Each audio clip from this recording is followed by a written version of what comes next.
네모 반갑습니다. 돌아온 월간 주포 시간이 드디어 또 찾아왔습니다. 기다리고 기다리던. 너무나 오래오래 기다렸는데 저희만 기다린 게 아니라 저희 시청자분들도 굉장히 오래 기다리셨을 것 같아요. 저희가 사실 매달 월간 주포 시간을 통해서 이제 매달 말마다 다음 달에는 어떤 주식에 우리가 좀 주목해 보는 게 좋을지 같이 의견을 공유하는 시간을 만들어 봤었는데 상반기에 저희가 열심히 하고 또 실제로 성과도 굉장히 좋았었는데도 불구하고 저희가 스케줄 잡는 게 좀 쉽지가 않았어요.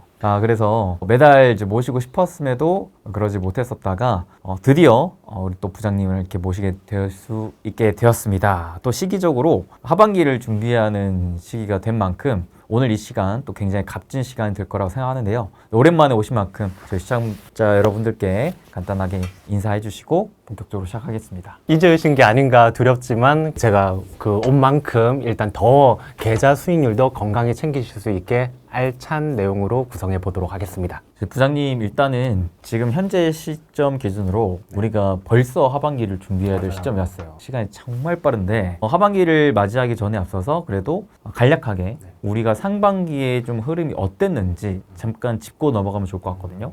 올해 상반기 좀 어떠셨어요? 현재 위치에서는 조선, 방산, 원전 다 이제 고점을 갱신하고 있는 모습인데 저는 거의 1, 2월에 조선을 꺾었어요. 그래서 의견을 꺾어가지고 그 돈으로 다른 것들을 이제 또 투자해가지고 장이 사실은 만만치 않은 순간들도 있었는데 그때는 시장을 그 안전하게 좀 비트하는 그 안전 마진을 까는데 이제 위주로 시간을 보냈다라고 하면 지금 같은 경우에는 보다 이제 적극적으로 매매도 하고 안전 마진 깔린 상태에서 이제 시장을 아웃퍼폼하기 위해서 준비를 하고 있습니다. 그래서 작년부터 해가지고 저희가 조선, 방산, 그다음에 원전, 로봇, AI 뭐 요런 등등의 것들을 잘 이렇게 조합해가지고 매매를 했었었는데 지금 제 포트폴리오에는 사실 그들의 비중이 많이 없어요. 그래서 이제 앞으로 저는 한 빠르면 2달 뭐 조금 발빠르게 움직이고 심심할 때 이제 씨를 뿌리는 위주이기 때문에 제가 지금 어디에 씨를 뿌리고 있는지 그런 거에 대해서 또 말씀을 드리도록 하겠습니다. 사실 저희가 이 월간 주포 시간을 통해서 둘 다 공통적으로 굉장히 긍정적으로 평가했던 대표 분야가 조선 방산, 사실상 상반기 주도주였거든요. 근데 지금은 그들의 비중을 많이 낮추고 새로운 곳으로 집중 투자하고 계시다. 네. 라는 말씀에 빨리 들어보고 싶은데 네. 일부 고객분들의 원성도 자자합니다. 그거를 왜 이렇게 빨리 팔았느냐. 그런데 저는 늘 이제 이 순환 주기가 있다라고 믿고 있고 굉장히 이제 장기 플레이를 하는 경우에는 대표 종목들만 남겨요. 뭐 다 덜어냈다는 게 아니라 뭐 조선에서는 현대중공업이라든지 그리고 방산에서는 늘 말씀드리는 하나에어로스페이스를 기반으로 나머지 종목으로 확대되는지 아니면 좁혀지는지 그리고 제가 지금 종목을 좁힌 이유에 대해서도 그 추후에 말씀을 드리도록 하겠습니다. 게다가 아마 부장님을 기억하시는 분들은 토모큐브라는 기업을 많이 네. 또 생각하실 것 같은데 토모큐브도 엄청난 상승세를 보여주지 않았습니까? 네. 특히나 또 기대를 해주실 만한 게 부장님께서 토모큐브 또 후속주도 준비해 주셨다고 하니까 일단 저부터 굉장히 큰 기대가 됩니다. 그러면 이제 부장님이랑 본격적으로 올해 2025년 하반기 우리가 좀 어떠한 포인트에 집중하면서 어떠한 주식에 좀 주목하면 좋을지에 대한 그 첫 번째 부장님께서 준비한 거 한번 얘기해 주시면 좋을 것 같습니다. 저의 첫 번째는 환율 하락과 유동성은 증가한다 입니다. 이제 드디어 1360원대를 환율을 보고 있는데 작년 12월이죠. 12월, 1월 달에 신년 레포트들이 막 쏟아진단 말이에요. 그때 환율에 대한 전망치를 전부 다 검토를 해보니까 1400원 밑으로 내려간다는 얘기가 거의 없어요. 하나도 없어요. 그래서 지금의 환율이 과연 우리가 준비가 돼 있는지 지금 시장 같은 경우에는 제가 연초부터 해가지고 지속적으로 실적주가 사실은 제일 앞단에 있었거든요. 포트폴리오 비율을 넣고 보면 뭐 40%, 50% 가까이가 실적주, 그 다음에 30%가 뭐 정책이라든지 유동성에 맞춰가지고 그때 플레이, 20%는 사실은 그 앞단에서는 시장이 좀 안 좋았기 때문에 밑에서는 이제 현금을 좀 확보하고 있는 시기들이 있었고 그리고 요 바로 직전까지만 하더라도 올라오면 좀 덜어내는 구간이 있었거든요. 차익 실현 위주로 했기 때문에 20%는 그런 이제 실적 플레이를 많이 하다가 지금은 실적주가 요 제일 끝단에 있습니다. 요 부분이 바로 말씀드리는 유동성이 증가되고 있다. 그 키워드를 기억하셔야 될 것 같아요. 지금 실적 같은 경우에는 1, 2분기 환율이라든지 그리고 미국의 관세로 인해 가지고 미리 땡겨 가지고 기업들이 사거나 소비자들도 가격 인상을 염려해 가지고 소비를 땡긴 부분이 있거든요. 그렇기 때문에 1분기, 2분기 때는 실적이 좋았었는데 3분기도 사실은 컨센서스가 원래는 좋았었어요. 그런데 생각보다 환율이 너무 빨리 꺾였다. 그러면 원래 컨센서스가 3분기 때 피크를 치고 4분기부터 꺾이는 거였었는데 저는 아마 3분기부터 이제 그 환율에 따른 수출주라든지 이런 부분에 있어 가지고는 실적이 좀 컨센서스가 깎인다. 그러면 실적주들을 그래서 익절 해가지고 비중을 줄여놨는데 어떤 실적주만 남겨야 되느냐? 실적 컨센서스가 극단적으로 치고 가는 애들이 있거든요. 요렇게 됐다가 걔만 요렇게 된다거나 그렇게 돼가지고 보통 업종에서 탑픽들 만 좀 남겨두시고 그래서 이게 용어로 요즘에 새로 나온 용어가 포모는 많이 들어봤는데 포포라는 단어도 있더라고요. 포모는 나만 이제 매수 못할까봐 두려움에 떠는 건데 포포는 Fear of Peak Out 해가지고 내가 하필 실적의 고점에 잡든 무슨 주가의 고점에 잡든 내가 피크아웃을 때려 맞는 게 아닌가라는 걱정. 시장이 특히나 안 좋았기 때문에 실적 위주로 플레이를 하다가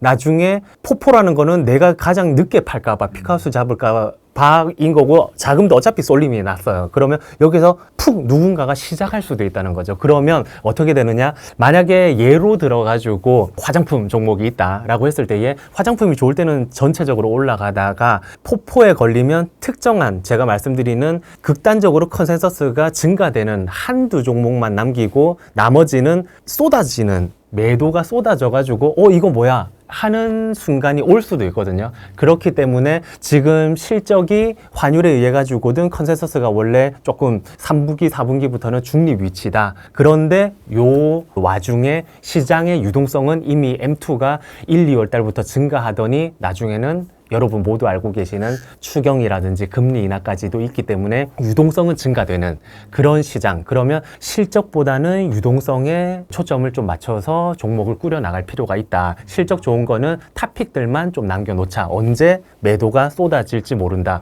특히나 오늘 같은 경우에도 일부 건설 종목이라든지 일부 종목들은 딴 애들이 괜찮은데 이렇게 매도가 나온 것들이 있거든요. 그러면 여태까지 좋았다라고 했는데 익절을 딱 하면서 그 자금이 신규 탑픽 쪽으로 가는 아니면 새로 세팅을 해야 되는 종목들로 편하게 이동하는. 왜냐하면 지금 이 세팅을 하는 쪽은 다 저점에서 사서 충분히 먹고 다시 선순환 사이클을 또 타기 위해서 도는 자금이기 때문에. 그래서 시장에 지금 환율 하락과 더불어 가지고 유동성 증가까지 고려해서 편하게 하반기를 세팅하면서 새 세팅의 자금이 들어오고 있다. 요거 하나를 명심하셔야 되시면서 실적이 꺼지는 종목이 아니라 실적 컨센서스가 상향됨에도 불구하고 벤치마크 대비 주가가 마이너스를 기록한 해들이 있거든요. 18년, 19년, 23년 그때가 실적 좋은 거 내가 잘하고 있는데 다 같이 떨어졌다라고 하면 벤치마크 대비 더 떨어진 게 아니겠죠. 근데 실적 상향이 됐는데 이게 툭 떨어졌다. 그때를 놓고 보니까 유독 이제 전에 대비해가지고 영업이익이라든지 급감했을 때 23년도 같은 경우에는 전에 대비 40조 원 정도 그 실적이 감소했거든요. 그러면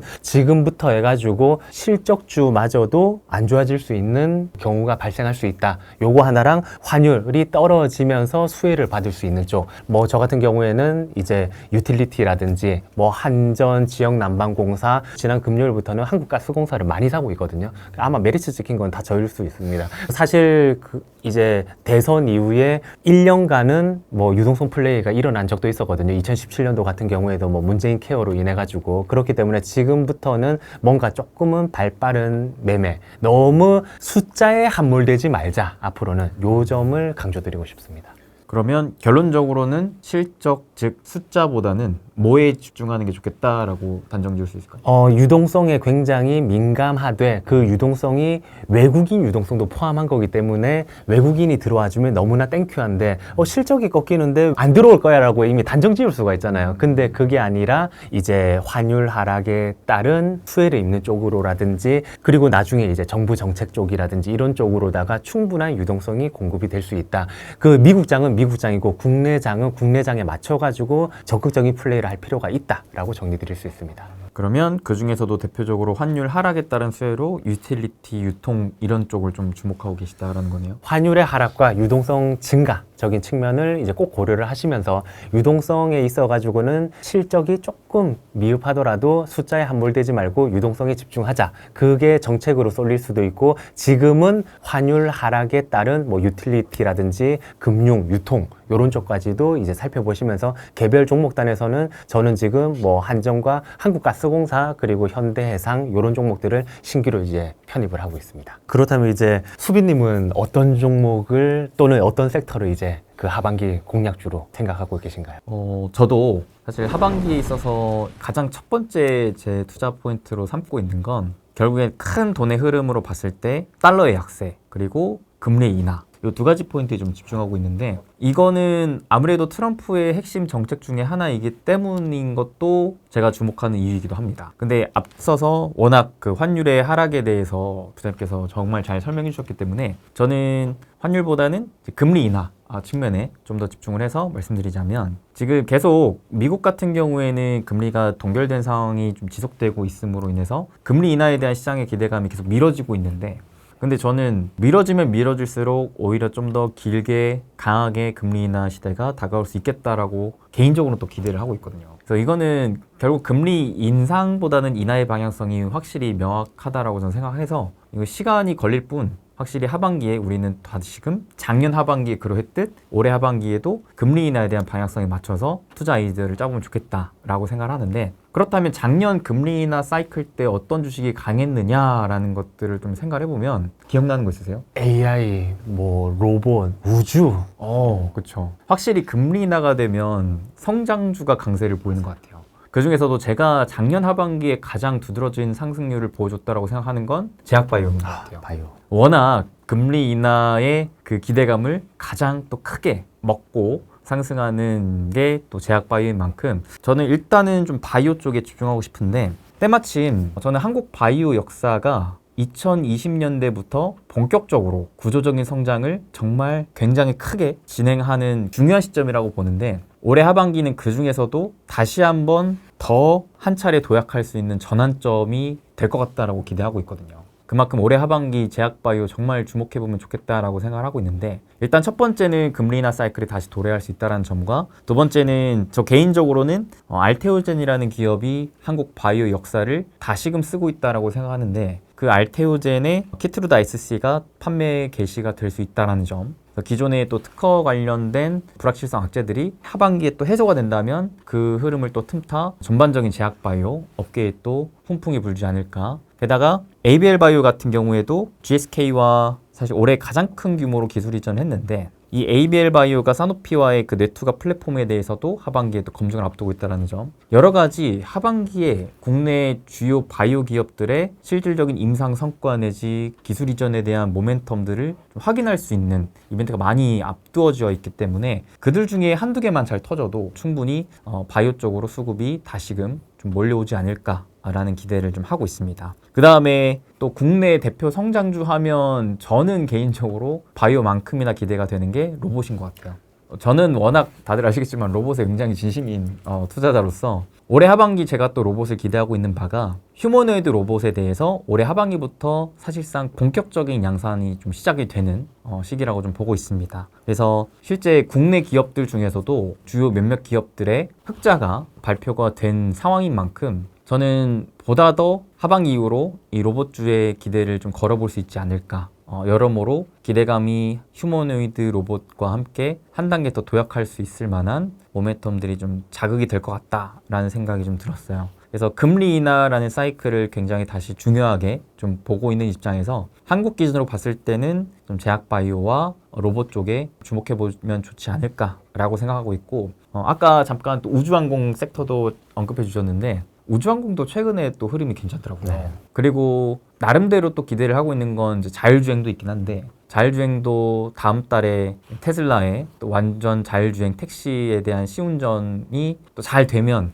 이에 대한 기대감이 또 불어오지 않을까라는 생각도 하면서 확실히 이 성장주 쪽으로 저는 하반기 집중해보면 좋을 것 같다라는 생각을 해봤습니다. 부장님께서는 이 금리 인하 관련해서 혹시 또 생각하고 계신 게 있으신가요? 저도 바이오랑 늘 말씀드린 이제 로보티즈라든지 뭐 하이젠 RRM 그걸 이제 필두로 이제 걔네들은 끝까지 들고 가야 될 것 같아요. 그리고 우주 항공 같은 경우에 지난주에 들어가가지고 2% 물리고 있는 종목이 있거든요. 세트레가이 그쪽을 한번 또 유심히 보시면 좋을 것 같고 저도 바이오 쪽을 대비를 하고 있습니다. 그 작년 같은 경우에 알테오젠, 리가캠 그리고 올해 펩트론이라든지 저는 지금은 이름이 바뀌었지만 킵스파마라는 이제 경구용 그 다이어트 관련된 종목이라든지 아니면 ABL 바이오 이런 쪽이 있었는데 지금 결국은 탐방을 갔거나 아니면 저희 센터에 NDR이 와가지고 다 괜찮다라고 판명 난 애들이 희한하게 이게 요번 올해 왔고 작년에 온 게 아니거든요. 24, 5년도에 온 게 아니라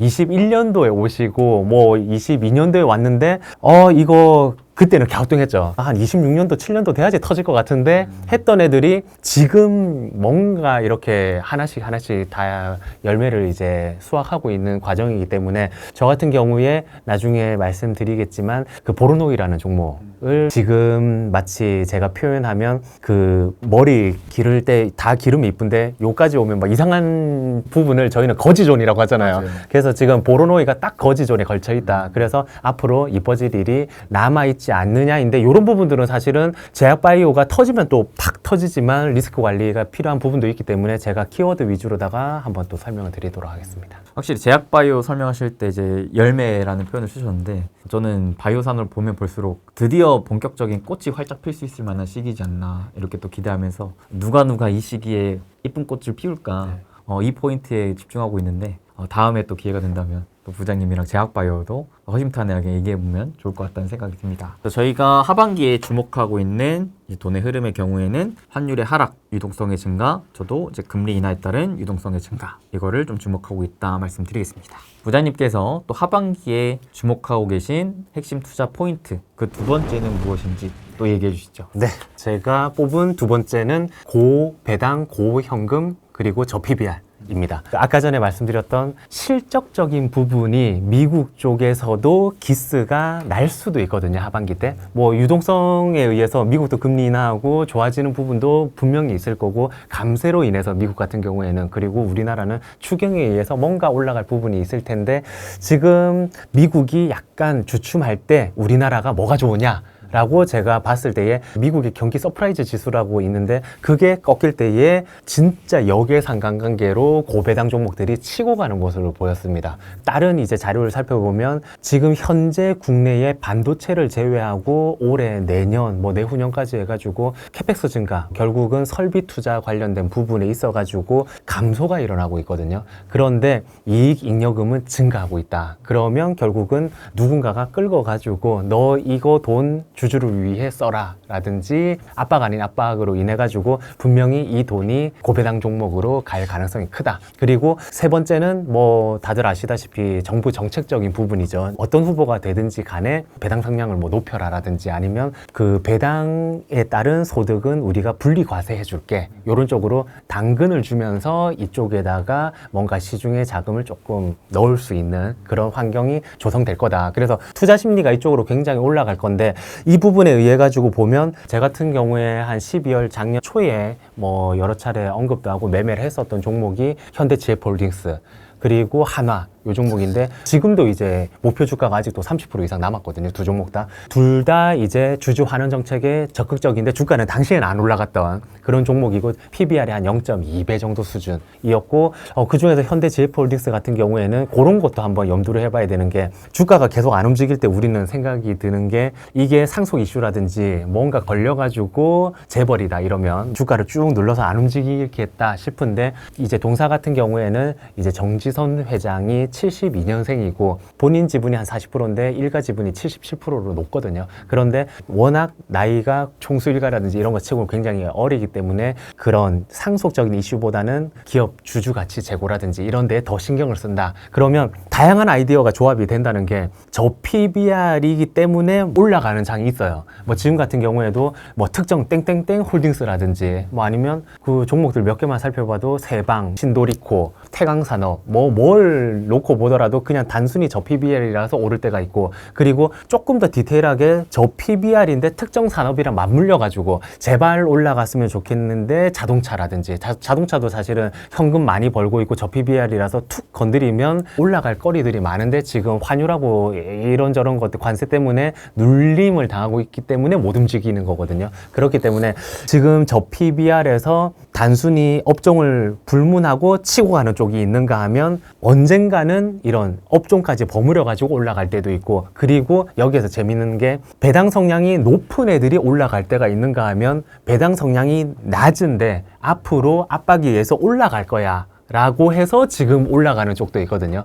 다른 요인이지만 두산전자 때문이지만 두산도 포함이 되고 HDC라든지 여러 종목들이 있는데 그런 다양한 아이디어들을 양손에 떡을 쥐듯이 버무릴 수가 있다. 그러면 자사주 매입을 하고 소각을 열심히 했던 회사 쪽으로 돈이 갈 수도 있고, 반면에 자사주 매입은 충분한데 소각을 전혀 안 했던 애를 쪼을 수도 있고, 잠재 자사주 소각이 일어날 회사를 들어갈 수도 있고, 아이디어가 이쪽에서만 해도 너무 많다. 그리고 끝으로 배당 성향도 낮고 자사주 소각도 유의미하지 않은데 현금이 엄청 많고 유보율이 엄청 많아요. 지금 정부가 이제 1차 추경하고 2차 추경 들어가고 이러면서 정부 지출로 뭔가 그 추경을 통해서 활성화도 시키겠지만 분명히 다음 정권에서는 민간도 끌습니다. 민간 기업한테도 너희도 여기에 동참해라 하면서 현금 많은 애들 절대 가만히 안 둬요. 현금을 주주환원에 적극적으로 사용을 안 하면 뭔가 불이익을 줍니다. 그리고 그 배당 쪽으로다가 국민들이 이제 뭔가 들어갔을 때 인센티브도 발생을 하고, 그렇기 때문에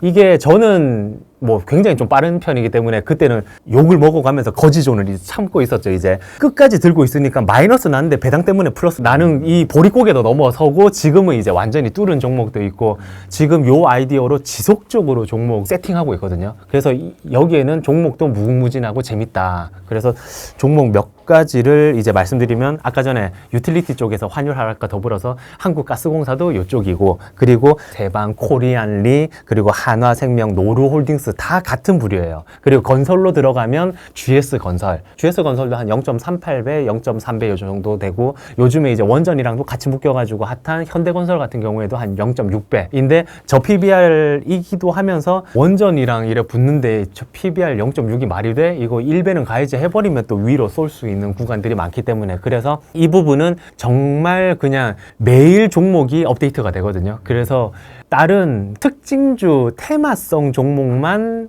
보시는 분도 계신데 이쪽이 엄청 재밌어질 겁니다. 그래서 꼭 이쪽도 살펴보시기 바랍니다. 그래서 고배당 고연금 저 PBR 쪽 계속해서 종목을 순환하면서 찾아볼 필요가 있다. 네. 여전히 무궁무진한 기회가 있다라는 거네요. 네, 뭐 상폭 개정까지도 같이 얽혀서 어쨌든 이쪽으로 계속 긁을 겁니다. 부장님이랑 같이 월간 주포를 진행하면 할수록 느끼는 게 참 보는 방향이 좀 비슷하다.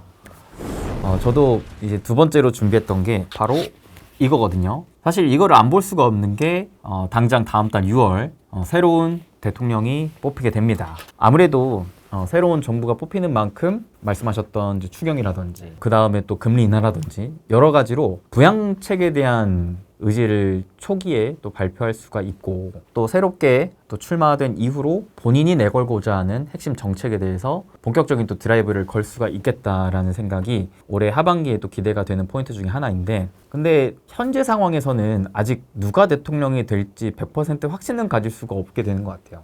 그래서 그나마 지지율이 높은 좀 여야 간의 후보의 또 주요 정책들 중에 가장 공통되는 정책이 뭐냐라고 좀 생각을 해봤더니 제가 봤을 때는 크게 두 가지였던 것 같아요. 첫 번째, 주식시장에 대한 좀 부양책. 앞전에는 이제 밸류업 프로그램이라는 게 있었는데 그런 것들이 조금 이제 방법은 다를 수 있겠지만 궁극적으로 코리아 디스카운트를 좀 해소해보자 라는 게 좀 공통된 의견인 것 같고, 두 번째는 AI였던 것 같습니다. 그래서 이 밸류업 부분에 있어서 저도 굉장히 또 공감하는 바가 이 저 PBR 주식 중에 앞으로의 좀 성장 동력을 찾을 수 있는 기업들을 잘 찾아내면 실질적으로 수많은 개인 투자자분들이 좋아하시는 저평가, 바닥주 중에서도 또 큰 퍼포먼스를 기대할 수 있을 만한 주식들을 선점할 수 있는 기회가 많이 있겠다라는 생각이 들었고, 저는 이 부분을 좀 한국에 조금 더 특화해서 생각을 해봤을 때 우리나라가 과거 금융위기 이후로 어떠한 특징이 좀 생겼냐면 이렇게 경기를 살리기 위해 추경 부양책을 펼쳤을 때 그 유동성이 바로 뭐 핵심 산업군, 뭐 경기로 쏠리는 게 아니라 우선시 부동산으로 가게 되는 거예요. 참 아직까지도 저는 이게 고질적인 문제인 것 같은데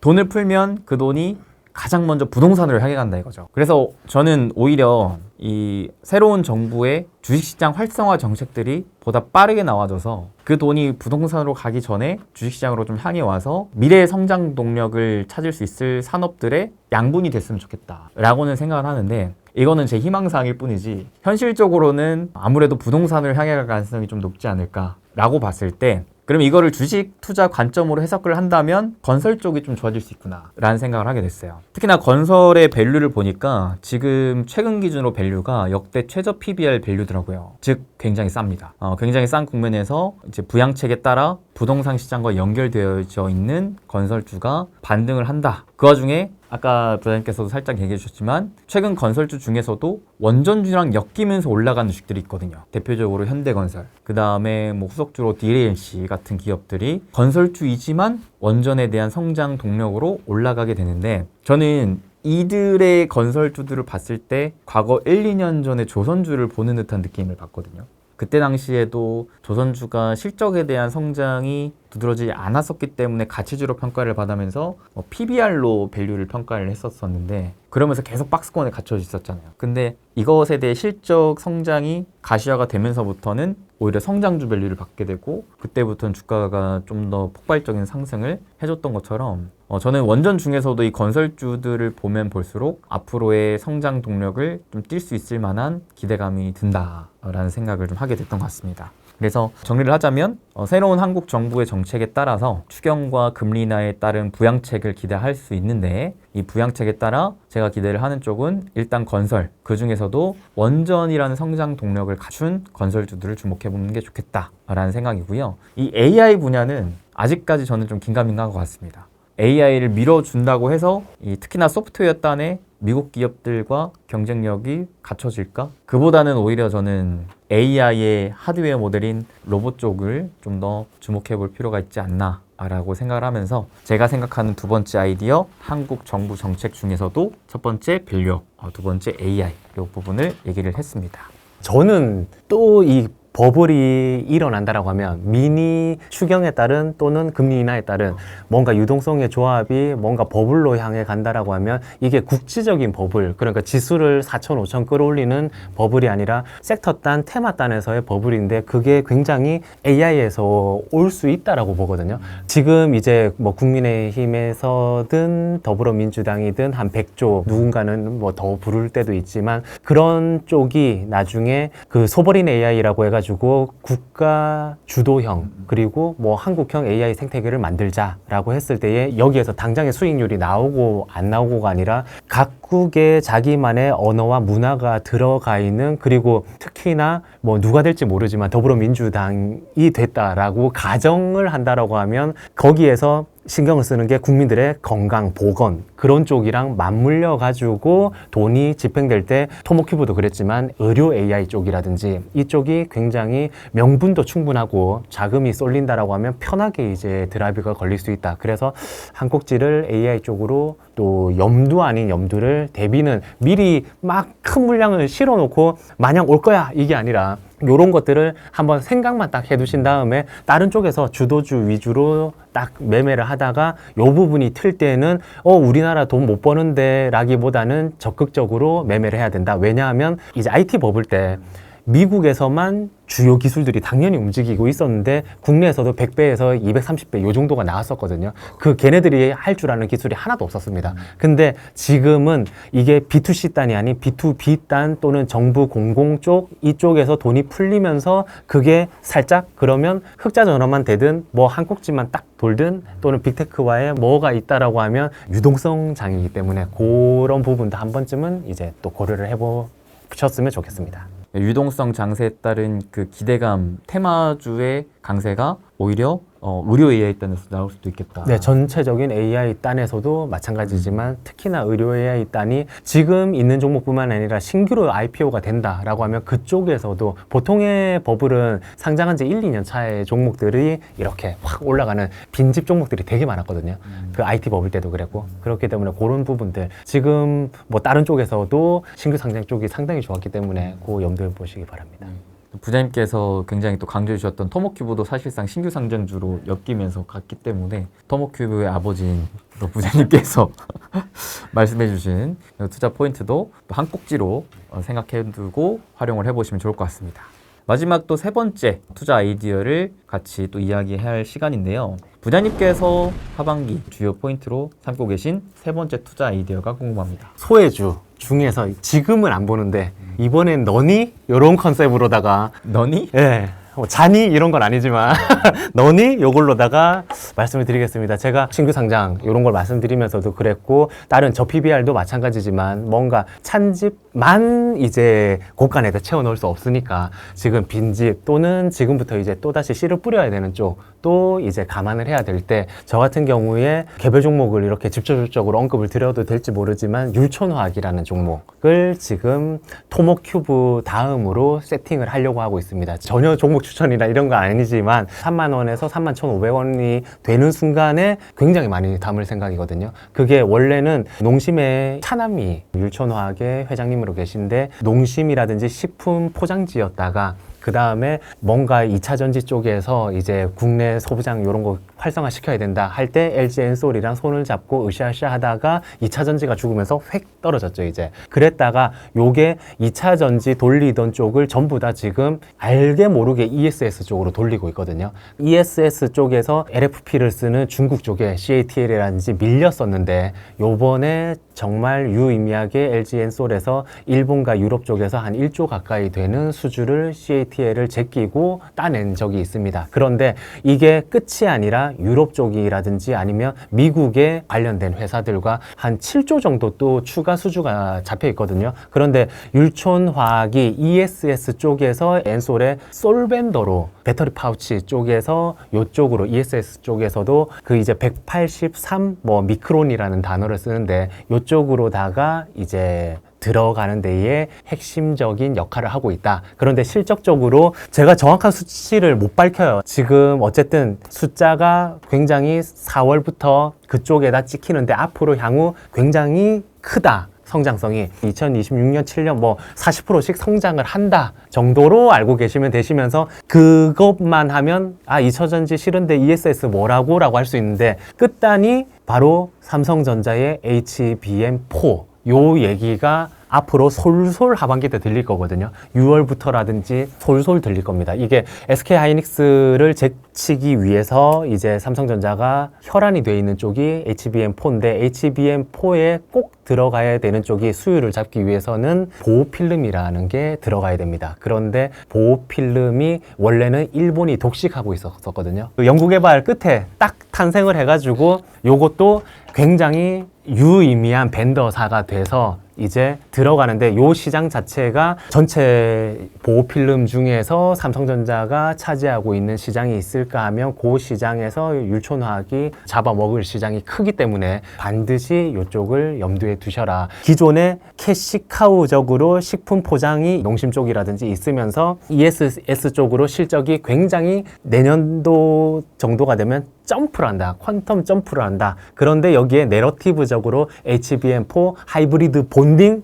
요 키워드 워딩 꼭 기억하십시오. 하이브리드 본딩, 보호 필름 요런 걸로 인해서 주가가 잠시 이렇게 6개월간 또는 1년간 이렇게 주무시다 오시면 50% 100% 이런 식이 될 가능성이 굉장히 농후하기 때문에 이 종목도 한번 보시면서 제2의 토모큐브는 율촌화학이 될 가능성이 굉장히 높다. 지금 하반기도 안 됐으니까 내년 상반기 월간 주포를 할 때 두고 보시라 말씀 전해드립니다. 지금은 아무도 보지 않지만 나중에 개개별 단에서 이 종목들에 씨 뿌려 놓으면 나중에 열매를 딸 수 있는 종목들로 준비해봤습니다.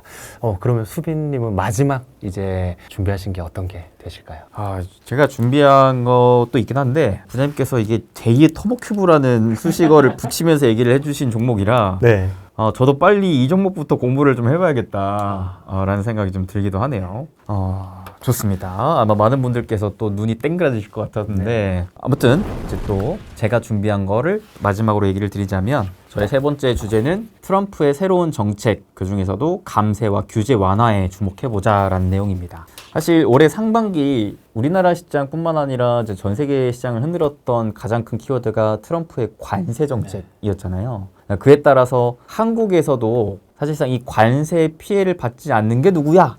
라고 하면서 오히려 시장이 흔들림에도 그런 주식들은 주도주로 엮이면서 올라가기도 했었고, 근데 이제는 관세에 대한 이 불확실성 이슈가 어느 정도는 많이 진정된 것 같아요. 물론 또 트럼프의 특성상 갑자기 또 말 바꿀 수도 있겠지만 현재 상황만 놓고 보자면 확실히 관세에 대한 불확실성 이 폭풍우는 한번 좀 지나갔다. 그러면 우리가 다음번에 이 기회 장세에서 주목해 볼 만한 또 트럼프의 다음 스텝은 뭐냐라고 봤을 때 저는 계속해서 기대를 하고 있는 게 감세 정책, 그 다음에 주요 규제 완화 정책. 이제 한번 뒤집어 놨으니 본격적으로 유동성을 쏟아부으면서 키워보겠다라고 하는 쪽이 어딜 거냐라는 부분인 것 같아요. 그렇게 봤을 때 미국 쪽으로는 아무래도 가장 주목을 해야 될 게 역시나 AI인 것 같고, 그 중에서도 이제 빅테크를 주목해 볼 필요가 있을 것 같은데, 저는 여기서 한 가지 최근에 감세에 대해서 하원 승인이 났거든요. 그러면서 이제 다음 상원 대통령 승인이 남았는데, 이 감세에 대한 정책을 하원이 통과를 시키는 시점에 맞춰서 트럼프가 또 뭘 발표했냐면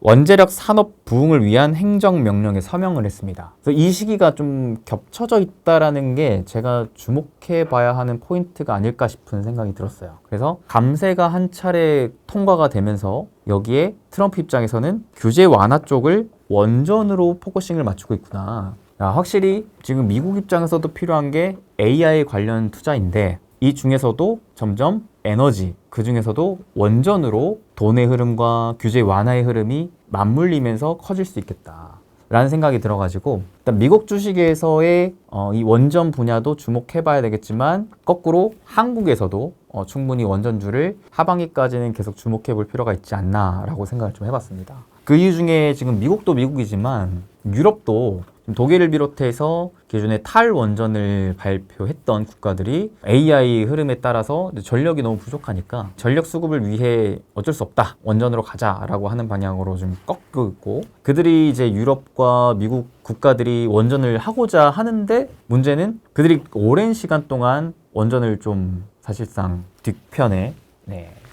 좀 버려두면서 산업이 사실상 고여 있었죠. 그래서 이들의 지금 원천적인 기술이 많이 뒤처져 있는 가운데 그 틈을 타 러시아와 중국이 치고 올라온 입장이라, 지금 미국과 유럽 입장에서는 사실상 보다 빠르게, 보다 다시금 앞서갈 수 있는 드라이브를 원전 쪽으로 걸어야 되는 상황이라고 보여집니다. 근데 문제는 이를 혼자 하기가 어려워진 입장이기 때문에 미국이 조선업에 대한 도움을 얻고자 한국에게 도움을 요청했던 것처럼 저는 미국과 유럽이 이 원전 산업의 재차 부흥을 이뤄내고자 러시아, 중국이 아닌 한국에게 손을 뻗을 가능성이 높지 않을까라고 생각을 하기 때문에 한국의 원전 산업을 더 집중하고 주목할 필요가 있다라는 생각을 해봤습니다. 그래서 이미 이번 달에 사실 원전주가 굉장히 강세를 보이고 있는데, 저는 이 흐름이 단기간에 끝날 만한 흐름일 것 같진 않아요.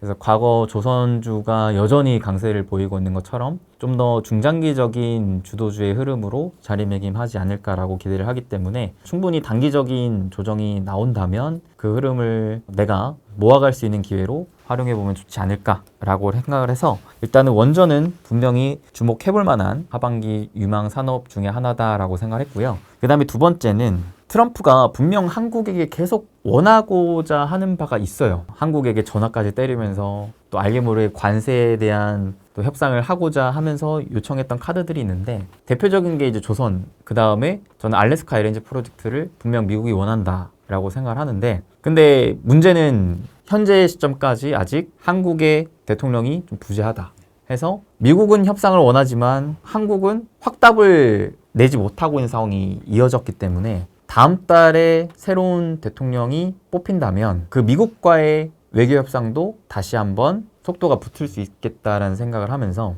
조선 외에 저는 이 알래스카 LNG 프로젝트 관련 수혜주들도 충분히 주목해 볼 필요성이 있지 않나 라는 생각을 해봤습니다. 실제로 오늘 촬영 일자 기준으로도 꽤나 유의미한 반등을 보여주더라고요. 그래서 미국의 트럼프가 원하는 바와 또 한국이 잘할 수 있는 분야가 서로 겹쳐져서 또 새로운 투자 기회가 나올 수 있겠다라는 생각을 하면서 그 가운데 가장 대표적으로 원전도 주목해 볼 필요가 있겠지만 조선 다음으로 이런 LNG 쪽도 충분히 기대를 하고 있다라는 얘기를 좀 드리고 싶었습니다. 혹시 부장님께서 바라보시는 원전과 LNG 이 두 분야는 좀 어떤지도 궁금하네요. 저도 그 유망해 보이면서 지금의 한 포인트가 저 같은 경우에는 이제 현업에 있으니까 제가 속해져 있는 곳이 굉장히 뭐 도국이면서 자금이 이제 집중되어 있는 큰 자금들을 운용하는 쪽이라 가지고 이쪽에서의 분위기 플러스 다른 여의도의 분위기를 제가 전달을 해드리면 지금 사실 운용사에서 자문사처럼 예전에 이제 차화정을 막 끌던 이런 시절이 있었던가 하면 지금 이제 운용사에서 다양한 곳에서 조선, 방산 요런 쪽 또는 뭐 APR, 파마 리서치 이런 것처럼 피부 미용 관련된 것들이라든지 다양하게 삼양식품까지 포함해가지고 쭉 끌고 오는 매매를 했었거든요. 올해 단위로도 아니면 1년 동안이든 수익이 많이 났습니다. 그런데 이쪽에서 채워 넣지 못한 쪽이 원전이에요. 그래서 원전이 포트폴리오에 많이 담겨져 있는 운용사가 거의 없거든요. 그렇기 때문에 마치 그 미국이 딱 때려 맞기를 기다리면서 매니저들이 미국 주식을 살 기회로 보듯이 지금 원전 쪽에서는 많이 오른 게 분명한데 이쪽에서 빠지든 아니면 뭐 딴 쪽에서 하나씩 폭포에 의해서 뭐 빠지더라도 그 자금이 원전 쪽으로는 조금 유의미하게 들어올 수가 있다. 아직 메이저 자금들이 충분히 세팅되지 못한 곳이다. 그렇게 보여집니다. 그러면 제가 또 마지막으로 부장님께 드리고 싶은 질문이 오늘 전체적으로 쭉 세 가지 투자 아이디어를 가지고 얘기를 해주셨을 때 제가 느끼는 바는 뭐였었냐면 상반기에 주도했던 주식들의 좀 비중은 점차 줄이고 새롭게 달라지는 시장에 맞춰서 새로운 주식들로 세팅할 필요가 있다. 그 중에서 대표적인 게 환율 하락에 따른 수혜주, 그 다음에 이 저PBR주 내지는 이제 소외주. 사실상 시장이 상반기에 끌어내지 못했었던 저평가 주식들의 숨어있는 기회들을 하반기에는 노려볼 필요가 있다라는 이야기를 해주신 것 같은데 그거는 좋지만 한편으로 좀 궁금한 게 그렇다면 상반기에 주도했던 주도주들은 하반기 이후로 흐름을 긍정적으로 보고 계신 게 아닌지 이것도 좀 궁금하거든요. 저는 그쪽에 있어가지고는 특정 섹터가 좋을 때는 그 중심이 되는 애들 플러스 가지치기로 굉장히 많은 하위권 애들이 막 달라붙잖아요. 이게 다양하게. 그래서 종목이 확산된다라고 표현을 드리는데 지금 앞으로는 현재 앞단에서 주도했던 섹터에서는 대표주들만 좀 남겨놓자. 그리고 그 곁다리 종목들은 사실은 익절이 된 다음에 다음번 주도할 애들의 아직은 대형주, 대표주 전혀 안 채웠기 때문에 이쪽부터 이제 채워 넣는. 만약에 반도체가 오른다라고 하면 뭐부터 사야 되느냐? 삼성전자, SK하이닉스거든요. 없었기 때문에 그거부터 채워 넣고 나머지를 뭐 이오테크닉스라든지 뭐 다양한 종목들이 있잖아요. 그런 쪽으로 넣어야 되듯이 제가 바라보는 하반기 때 빈집을 공략하기 위해서 상반기 때 주도군으로 100%가 채워져 있다라고 하면 이 중에서 점점점 덜면서 이쪽으로 채워 넣었으니까 지금 얘네들도 완전히 소외당한 위치가 아니거든요. 이미 바닥에서는 올라와 있는 상태고 여기서 과연 어떤 게 더 매력적인가를 논해봤을 때에 계속 1등 종목에 손이 안 나가시는 분들이 계세요. 업종 대표, 종목 대표, 수익률에 있어가지고 가장 좋은 애를 안 사고 꼭 하부에 있는 애를 산다거나 기자재만 산다거나 하시는 분들이 계신데 그렇게 돼가지고 이 흐름이 꺾였을 때 요것조차도 탈출을 못하는 경우가 있기 때문에 무조건 주도할 때 가장 힘이 센 대장 위주로 세팅을 하되 지금은 이쪽에서는 1, 2등만 남겨놓고 나머지는 이쪽으로 한번 전환을 해 나가자. 그럼 결론은 기존의 주도주들의 경우에는 가급적이면 대장 위주로 좀 세팅을 하는 게 좋고 그 후발주들을 좀 무리하게 따라잡기보다는 오히려 소외되어 있는 쪽에서 새롭게 올라갈 만한 주식들을 아까 말씀하셨던 추경이라든지 환율 하락이라든지 금리 인하에 따른 유동성 증가 그 부분에 주목하면서 새롭게 공략할 필요가 있겠다. 그거네요. 그래서 오늘 전체적으로 또 부장님께서 하반기 좀 좋게 보시는 주식들에 대해서 잘 설명해 주셨으니까 이런 부분들 여러분들 좀 잘 참고하셔서 부디 하반기에 상반기 또 못지않은 훨씬 더 큰 수익을 다들 좀 챙기셨으면 좋겠다라는 바람이 있습니다. 그럼 부장님 오늘도 또 오랜만에 월간 주포 함께 하셨는데 하반기 많은 분들의 투자를 응원하면서 꼭 마지막으로 하고 싶은 이야기 해주시고 마무리하겠습니다. 저를 잊지 않아 주셨으면 감사드리겠고요. 저 진짜 주말에 잘 아시겠지만 토일 전부 다 회사 출근하거든요. 1년 중에서 추석 설날을 제외하고는 한 10시 정도에 회사 출근해서 한 7시, 지난주 같은 경우에는 밤 10시 그냥 삶을 다 갈아놓고 있기 때문에 지금은 화면상으로만 이제 볼 수 있지만 이게 링크가 돼가지고 서로 좋은 영향을 서로가 이제 끼쳤으면 좋겠습니다. 제가 끝으로 드리고 싶은 말씀은 그 미국의 이제 유명한 이제 시장 전략가가 최근에 이런 말을 했더라고요. 하워드 막스가 인용을 했었는데 사야 할 때가 오면 당신은 사고 싶지 않을 것이다. 마치 밑에서 나는 시장 폭락이 오면 살 거야. 또는 위로 지금 다양한 전략들 저희가 많이 추려봤는데 원전 빠지면 사야지 아니면 뭐 저 PBR 고배당 환율 수혜 이런 것들 적당한 딱 가이드라인 잡고 되면 사야지라고 했는데 그 순간이 되면 또 다른 이유와 많이 올라갔으니까 아니면 지금 더 빠지는 거 아니야 별별 이유로 기계적인 매매를 못 하실 수도 있거든요. 제가 요 앞단에 AI를 꼭 접목해 보시라고 하신 게 여기에 있습니다. 지금 기계적인 매매를 기계가 하고 있든 사람이 하고 있든 굉장히 옛날보다 신속하게 분석이 빨라졌기 때문에 그리고 확산이 빨라졌기 때문에 굉장히 신속하게 시장에 자금들이 다다다닥 세팅이 돼요. 진짜 너무 좋거든요. 제가 이쪽에 뭐 20년 가까이 있었지만 지금처럼 트레이딩이 너무 즐겁고 재밌고 맞아 떨어지고 앞으로도 그럴 것 같다라고 생각이 되는 게 이게 단타를 얘기하는 게 아닙니다. 그 정말 정교한 매매가 그 맞아 떨어지는 현금 비중 조절이 될 수도 있고 어디에 집중해야 될 수도 있고 이 전략을 분명히 누군가는 AI를 이용해 가지고 할 수가 있는 거고 적시에 딱 들어왔다가 빠지는 게 지금 더 그 시장에서 일어나고 있는 현상이기 때문에 반드시 본인이 전략을 짜서 이렇게 되면 나는 사야지, 팔아야지, 그리고 현금 비중 어떻게 해야지를 계획 잡으셨다면 실행을 반드시 하는 하반기가 되시길 바랍니다. 그 전략적인 부분은 저희도 충분히 공부도 하고 뭐 준비를 해가지고 다양하게 전달해 드리도록 하겠습니다. 아마 상반기에 다들 공감하실 만한 이야기일 것 같아요. 많은 분들께서 내가 한번 시장 떨어지면 사야지 라고 시나리오를 세팅하셨다가 막상 시장 떨어지니까 오씨 이거 더 떨어지는 거 아니야? 하면서 손이 안 나갔던 것처럼 내가 충분히 공부하고 기준을 세워놨던 것들이 맞아 떨어졌을 때는 조금이라도 실천을 해보는 게 중요한 것 같아요. 그러니까 실천이 있어야 그 경험이 결국 또 내 것이 되는 것이기 때문에 생각만 하는 걸로는 결코 내 것이 되지는 않는 것 같아요. 나중에 막 그때 내가 좋게 봤었는데 이런 건 사실 의미가 없잖아요.